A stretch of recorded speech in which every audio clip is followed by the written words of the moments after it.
Yedi kapılı Tep şehrini kuran kim? Kitaplar yalnız kralların adını yazıyor. Yoksa kayaları taşıyan krallar mı? Bir de Babil varmış boyuna yıkılan. Kim yapmış Babil'i her seferinde?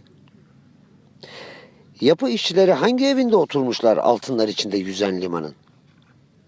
Ne oldular dersiniz duvarcılar Çin Seddi bitince? Yüce Roma'da zafer anıtı ne kadar çok ya. Kimlerdir acaba bu anıtları dikenler? Sezar kimleri yendi de kazandı bu zaferleri?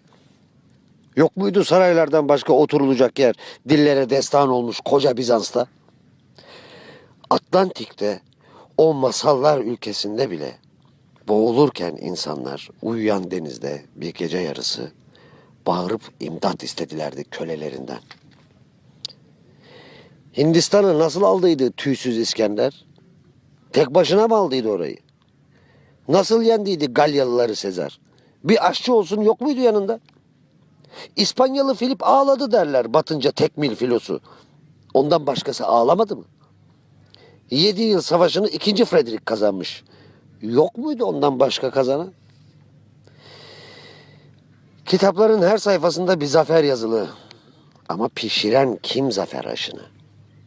Her adımda fırt demiş fırlamış bir büyük adam. Ama ödeyen kim harcanan paraları?